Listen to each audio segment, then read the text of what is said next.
When I decided to move to rural Colombia, I had been traveling the world, but prior to me traveling, I was living in Los Angeles, California.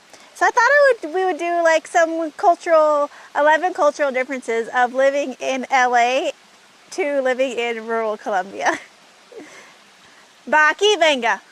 As you can imagine, LA is totally different than living here in the countryside. And there are a few things that when I initially moved here took me a while to understand or to, just like wrap my head around how different it can be living in this part of the world. I grew up in the country. I grew up in a really small town in Kentucky. So living in a rural countryside wasn't too dramatically different, but it did take me a while to resettle into how things move in the country, especially in a country that's not my home country. I mean, I'm a foreigner here. I'm an outsider. So most of the U.S. is pretty similar in a lot of things. Living in the countryside is different than living in a city, but living in a countryside city, and then moving to like another country, a totally different vibe, a totally different place, has had some cultural challenges. So we're going to talk about that today. I have it on my notes, so I'm going to be checking my notes so I can stay organized. I have this problem of I'm not a very organized person, so bear with me. Number one, this is probably the first thing that I noticed.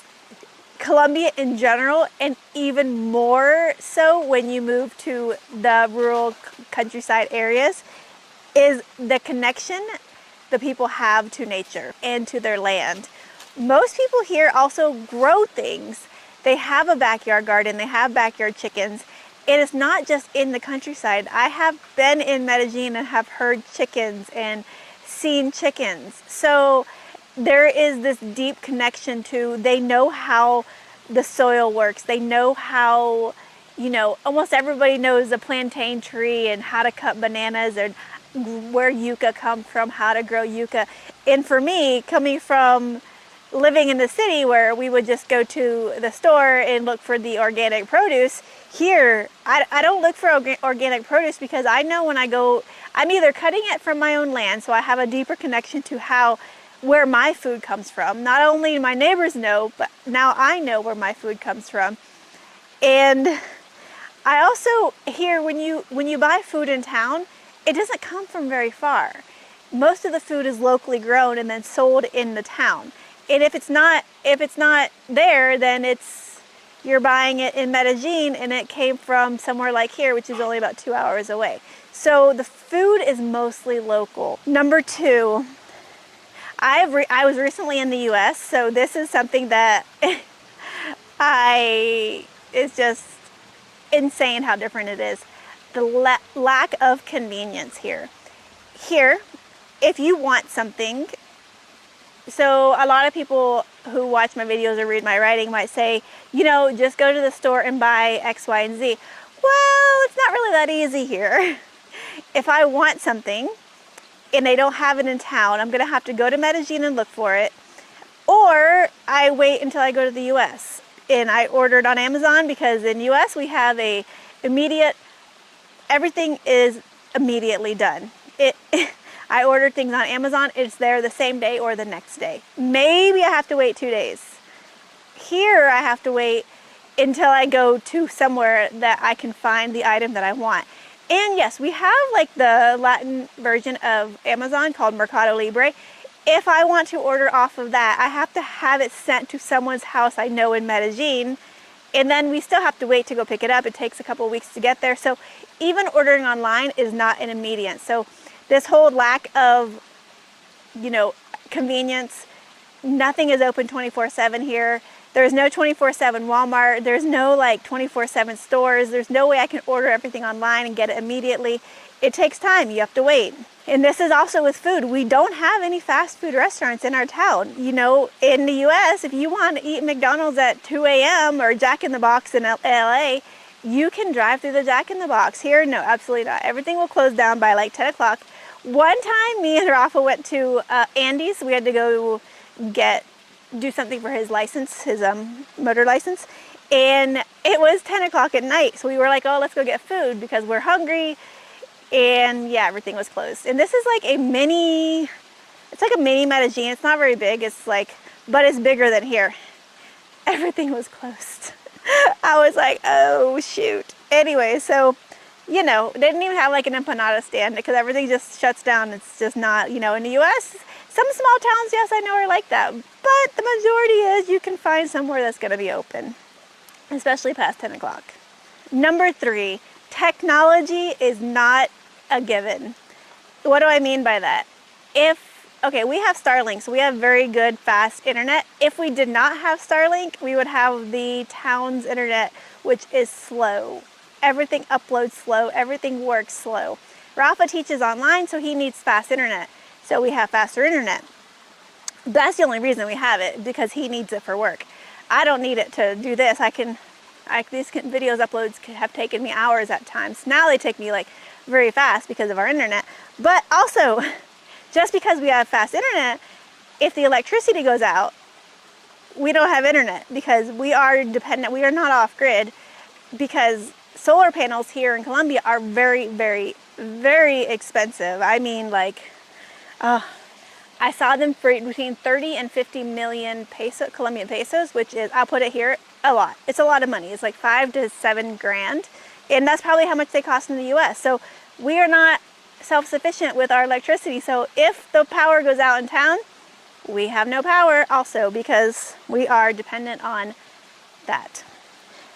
I'm working on what I would love to get solar panels, but I need to work a little bit more, save some more money, and then maybe we can get them. But it's, you know, technology is not a given. It's not a given for everyone to have. Along with that, it's not a given for everyone to have the newest iPhone. Like here, you have something until it breaks. You have something until you no longer can use it. It's like failing and you can't use it effectively.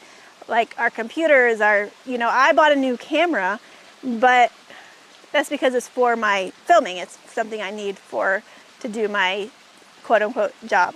And plus my other camera basically broke. So you get things when you need them out of necessity. And if I want to buy something new in Medellin, so technology, internet, anything connected to being connected to the outside world, you know, is more expensive. Computers are more expensive, phones are more expensive, GoPros are more expensive, cameras are more expensive because they have to pay an import tax. So everything costs a little bit more here. That's why I waited and bought everything I needed in the US because it is half price. So if you are moving here and you're wondering about technology, yeah, it's good to have an extra battery pack. It's good to buy your stuff before you come here because it's going to be more expensive here.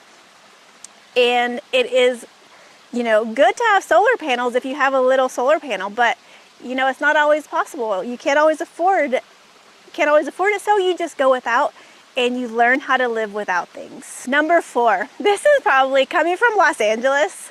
This was like huge. My neighbors actually want to know me. They actually talk to me and they actually ask me questions about my life, which some people might think is too personal because in LA, you don't want to know anything personal about anybody because usually it's just a front. It's just a facade. It's like, this is who I want to be today, so this is who I'm going to be. Here, it's not like that. I find when people are connected closer to nature, they're more real.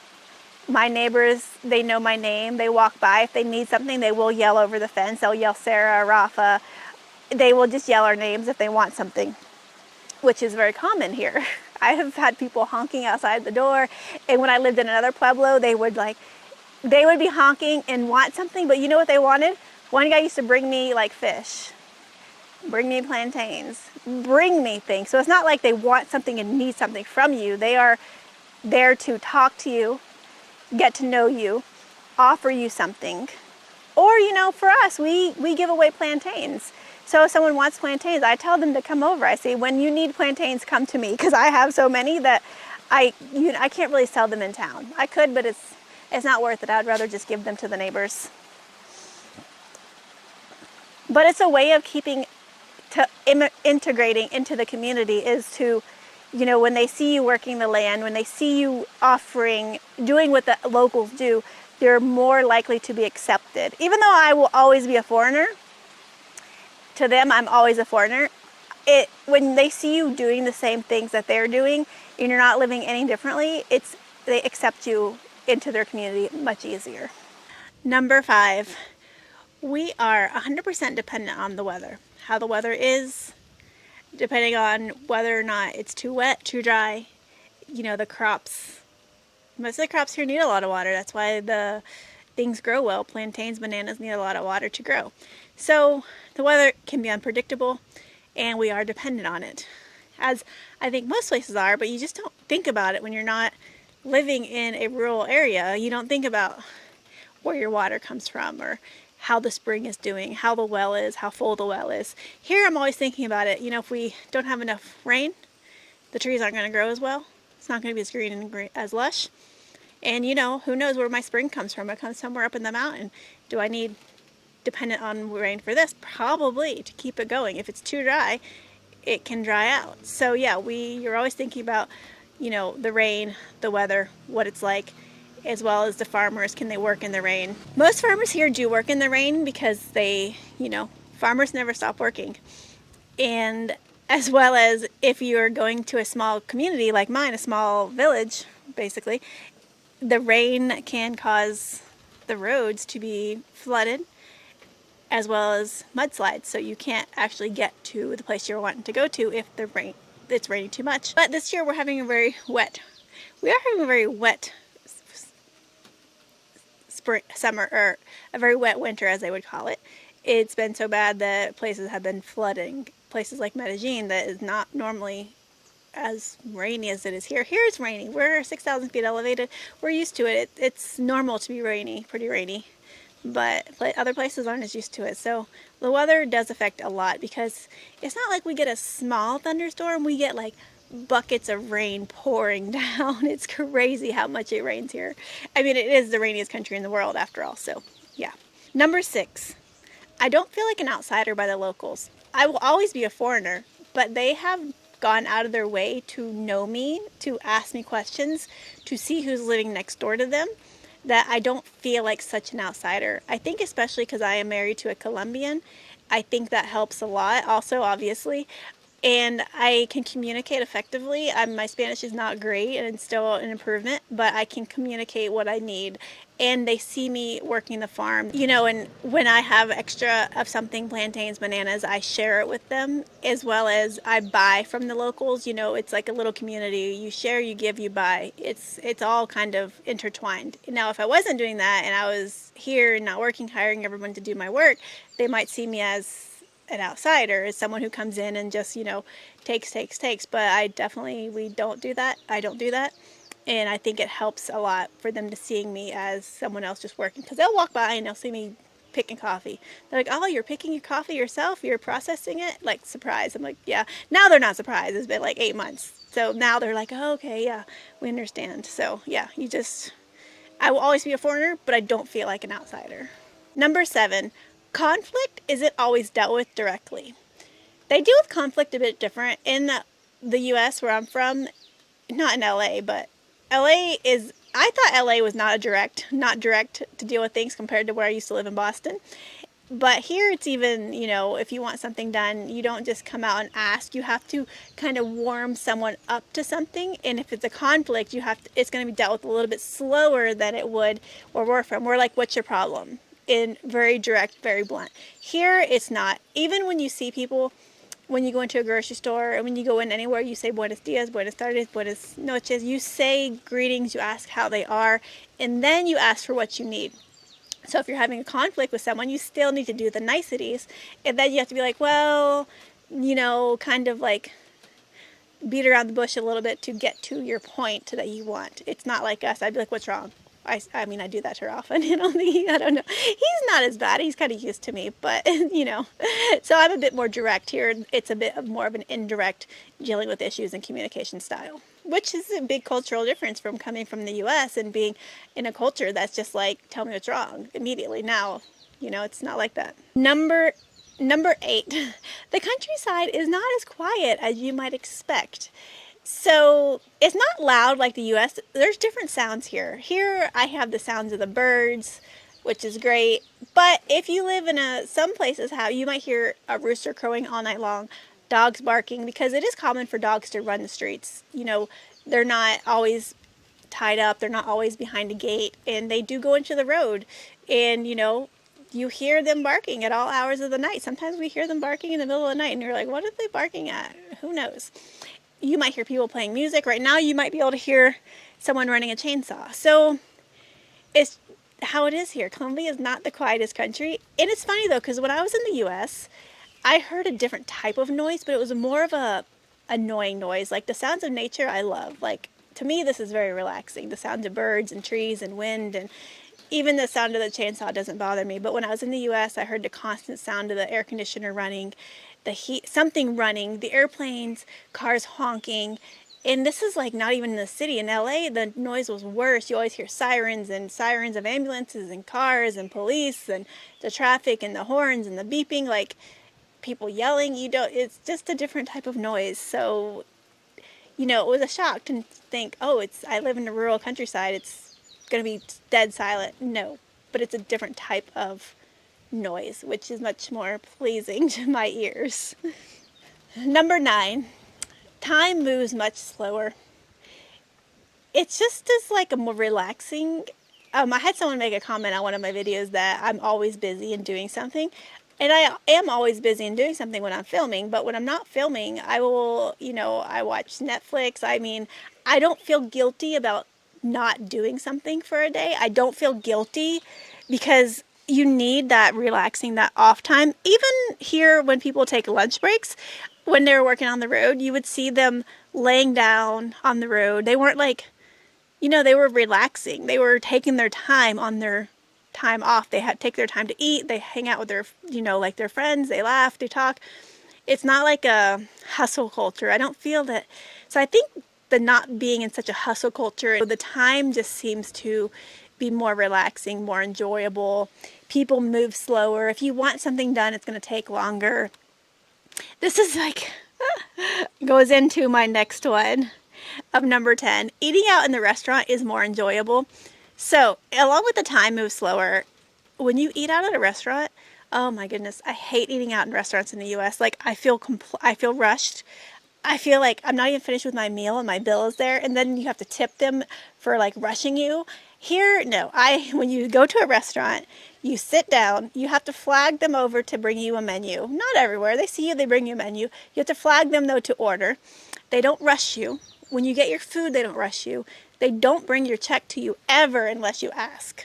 Versus in the US, you know, they're like constantly filling up my water, constantly bringing me this, constantly refilling, asking how I'm doing. I'm like, and I hate eating out there. I'm just like, and I never thought about that before because, you know, when you go out in the US, it's just like, that's the norm. But once you get out of that habit here, and a lot of people don't like that. It takes them, you know, when we were working with the students, a lot of them would be like, it takes me forever to eat out. And I'm like, yeah, because it's an experience. It's not like a rush, leave.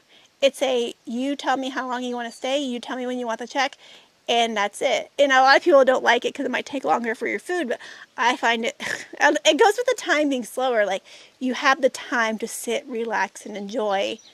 Because, yeah, that's just how it functions. And I mean, it's really nice when you get used to it. First it's hard, but once you get into your bones that things are just going to move slower, people aren't going to always be on time, you just have to be okay with it. You just have to be like, you know, it's kind of nice not to feel rushed all the time, not to feel like you have to be somewhere, not feel like you have to rush through a conversation, not feel like you have to just go constantly.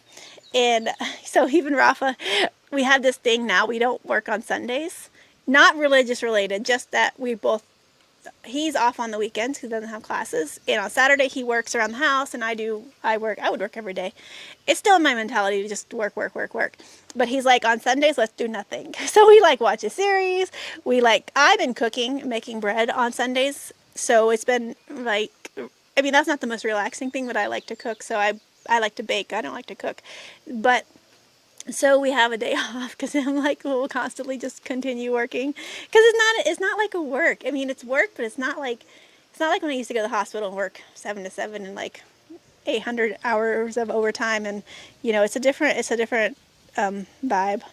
Number 11, the food is fresh and almost everybody knows how to cook. So when me and Rafa started dating, he'd be like, you can't cook. So I can cook. I use recipes. I'm not like, there are those people who can just make anything out of whatever they have. And then there are the people who use recipes. I am the person who uses the recipes. I like to bake. I like to know what goes in it. I like to know.